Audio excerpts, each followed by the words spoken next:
क्या आपको भी बहुत ज़्यादा नींद आती है? क्या आपके घर में भी कोई बच्चा है या कोई ऐसा इंसान है जो बहुत ज़्यादा सोता है, अपने काम पे ज़्यादा ध्यान नहीं देता है? तो उसके लिए क्या बेनिफिट है? मतलब क्या कर सकते हैं? शायद आपको ये चीज़ पता है या नहीं, मुझे नहीं पता, लेकिन नींद के द्वारा आप एक सक्सेसफुल लाइफ की तरफ जा सकते हो। बहुत लोग कहते हैं कि भाई आलस बुरी चीज़ होती है, समय पे उठो, समय पे सो, सब कुछ करो लेकिन जहाँ तक मैंने अपने ऊपर जितना आजमाया है, भाई बहुत बेनिफिट देगा। अगर आपको बहुत ज़्यादा नींद आती है, बहुत ज़्यादा आलस आता है, तो आपके लिए एक बहुत बड़ी अचीवमेंट है जो चीज़ मैं बताने जा रही हूँ। अगर आपके घर में ऐसा कोई है या आप खुद हो तो एक बार ट्राई करना। जो इंसान नींद में बहुत ज़्यादा रहता है या नींद बहुत ज़्यादा आती है, सोया रहता है, बहुत ज़्यादा खाता है और फिर सो जाता है, फिर खाता है फिर सो जाता है, जिसको आम तौर पे जो शास्त्र है या पंडित हैं, जो पुरोहित है, वो कहते हैं कि यार भोगी व्यक्ति है। बट नहीं, भगवान ने सबको सिमिलर क्वालिटीज़ क्यों नहीं दी हैं? क्योंकि हर किसी का पाने का या पहुंचने का या चलने का या जाने का रास्ता अलग अलग है, कैपेसिटी अलग अलग है। जो इंसान सो रहा है उसका ध्यान लगना बहुत आसान कर देते हैं। बस उसको ज़रूरत है एक अच्छे गुरु की, ताकि वो अपनी कहते हैं ना, जो वेस्टेज चीज़ है उसको भी कैसे यूज़ कर सके, वो बहुत ज़्यादा ज़रूरी है। वो अपने नींद के द्वारा ध्यान में जा सकते हैं। ध्यान के बाद वो अपने ज्ञान को प्राप्त कर सकता है। ज्ञान के बाद लोगों को अट्रैक्ट कर सकता है। इसको थोड़ा सा तोड़ के समझते हैं। आप इंसान सोते बहुत हो, आपने सोना शुरू किया, सोते सोते कुछ ऐसी प्रैक्टिसेस होती हैं जो करने से आप बहुत ज़्यादा अंतर ध्यान तक जा सकते हो। अंतर ध्यान, आपने सोया ही, आपको लगा मैं तो सोने ही वाला हूँ, क्या ही बेनिफिट होगा, लेकिन कुछ प्रैक्टिसेस करने से आप अंतर ध्यान हो गए। अंतर ध्यान में बैठे बैठे बैठे बैठे ऐसे ही आपने महीनों निकाल दिए, साल निकाल दिए, 2 साल होने आ गए। अब अंतर ध्यान क्या करेगा? आपको ज्ञान देने लगेगा। कहाँ आप अकेले बैठ के सिर्फ सोया करते थे, अब आप ज्ञानी बनने लगोगे।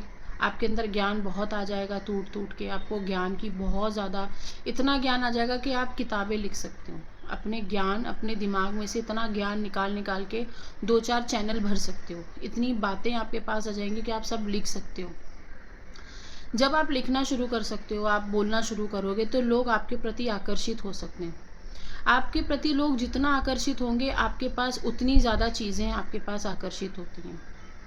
आकर्षित होने के बाद लोग आपके कायल हो जाते हैं, लोग आपको बहुत मानने लगते हैं। लोग, मतलब ऐसा नहीं कि आप कुछ भी बेफिजूल बोलोगे, मतलब आप इतना अच्छा और इतना सटीक बोलोगे कि आपको भी नहीं पता चलेगा ये चीज़ कि कहाँ से आई। नींद में गए, ध्यानी बने, ज्ञानी बने, लोगों को अट्रैक्ट करा, पैसा, मनी, फेम, घर, धन दौलत, जायदाद, सब कुछ मिला, घर परिवार सब कुछ सुखी कर दिया। क्योंकि जहाँ आप ध्यानी बनोगे वहाँ पे आपके अंदर ये काबिलियत भी आ जाती है कि आप अपने परिवार को कैसे सुखी रखेंगे। जहाँ आप ध्यानी बनोगे, ज्ञानी बनोगे, जहाँ पे आपको इतना शोर शराबा पसंद था, अचानक से आप एकदम शांत रहने लग जाओगे, शांत मूड में रहने लगोगे, अकेले मूड में रहने लगोगे, फिर आपको 24 घंटा ध्यान में रहने का मन करेगा। आप अगर स्टडी करते हो तो स्टडी छोड़ सकते हो, आप अगर नौकरी करते हो तो नौकरी आपसे छूट जाएगी उन दिनों, आप अगर बिजनेस करते हो तो बिजनेस छोड़ दोगे, आपको लोग नाकारा निकम्मा बोलेंगे, बहुत कुछ बोलेंगे, कोसेंगे, सुन लेना, कुछ नहीं जाएगा। गालियाँ देंगे, रोएंगे धोएंगे, घर में झगड़े होंगे, ठीक है, अवॉइड, ये सारी चीज़ें होंगी। अब लोग आपके प्रति आकर्षित होने लगेंगे, आपके पास धन आने लगेगा, आपके पास गाड़ी बंगला आने लगेंगे, आप जो सोचोगे वो आने लगेगा। ठीक है। गलती कहाँ हो जाती है? यहाँ तक सब कुछ ठीक था, गलती यहाँ हो गई कि आप मोह माया में पड़ गए। मोह माया तो अपना जाल बिछाएगी, जैसे ही आप ज्ञानी बनते हो वैसे ही मोह माया आपके ऊपर जाल बिछाने लगती है। आपको बड़े बड़े दौलत, धन दौलत, बैंक बैलेंस से नमाज देती है। अब आप अगर इसी के अधीन रह गए, आपको अपने अंदर अहंकार उत्पन्न हो गया, आपको ऐसा लगा कि देखो मेरे अपने भाई बहन जो कि मुझे गालियां देते थे वो आज मुझसे पीछे रह गए, मेरे रिश्तेदार मुझसे पीछे रह गए और मैं यहाँ इतना सक्सेसफुल हो गया, और ये घमंड अगर आपके अंदर आ गया तो आप मोह माया तक ही बढ़ोगे, उसके आगे आप आत्मा, परमात्मा, परम पिता, परम ब्रह्मा तक नहीं पहुँच पाते। तो आपको वहाँ पे माया को हटाना पड़ता है, माया को तोड़ना पड़ता है। हो सकता है इसमें शायद आपको 2 साल लग जाए, 4 साल लग जाए। मोह माया इतना बड़ा जाल है कि आपको 2 से 4 साल लग जाते हैं उसमें से निकलने के लिए। अगर उस समय भी आप एक संत वाली ज़िंदगी जी लेते हो, मतलब नो मैटर आपके पास मर्सिडीज़ है, नो मैटर आपके पास धन दौलत है, आपने वहाँ पे भी अपनी ज़िंदगी संत जैसी गुजार ली, मतलब आप मर्सिडीज़ में ही घूमो, मैं ये नहीं बोलूँ कि बैलगाड़ी में घूमो, वो ज़माना नहीं है, मर्सिडीज़ में घूमो, लेकिन दिल से आप संत हो, दिल से आप फ़कीर हो।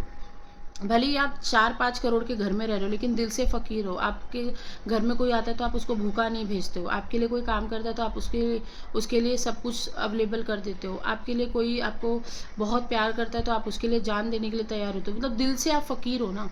तो आप मोह माया के जाल को तोड़ने के बाद आप परम पिता परमात्मा परम ब्रह्मा के पास चले जाते हो, उनकी उत्पत्ति, उनकी जो भी हासिल करने वाली चीज़ें आपके पास आने लगती हैं।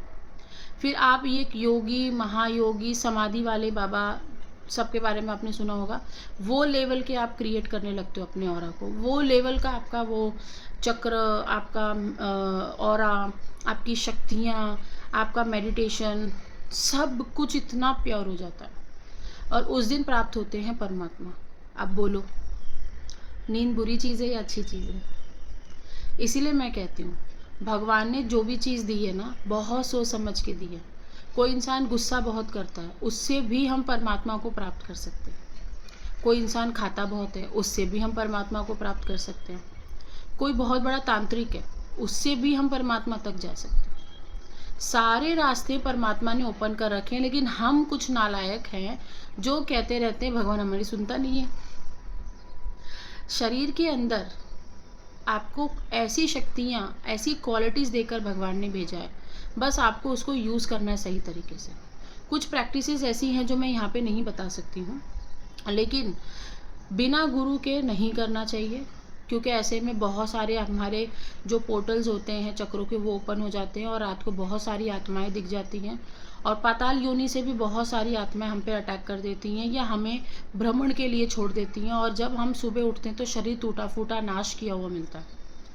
मैंने आपको सिर्फ समझाने के लिए ये वीडियो बनाया है ताकि आप ये चीज़ समझ सकें कि आप अपने शरीर की, अपने घर की किसी भी चीज़, किसी भी क्वालिटीज़, किसी भी वस्तु से आप अपने परमात्मा को प्राप्त कर सकते हैं। आप अपना पिछला जन्म देख सकते हैं, आप अपनी शक्तियों को आवाहन दे सकते हैं, आप अपने सारे रुके हुए काम कर सकते हैं। तो किसी भी चीज़ को आप नकारा, निकम्मा मत समझिए। सब कुछ भगवान की बनाई हुई, उत्पन्न की हुई प्रकृति से आया हुआ है। आई होप आपको समझ में आया होगा। और अभी से शुरू हो जाइए, बिल्कुल भी लेट मत करिए। सोने मात्र से, नींद लेने मात्र से आप बहुत ज़्यादा उत्पत्ति क्रिएट कर लेंगे, लेकिन इसमें एक चीज़ आपको बहुत ज़्यादा संभल के चलना पड़ेगा, वो है पेशेंस लेवल। आपका इसमें पेशेंस लेवल बहुत हाई होना चाहिए, शांत, आपके दिमाग में बहुत शांति होनी चाहिए। जय माता दी।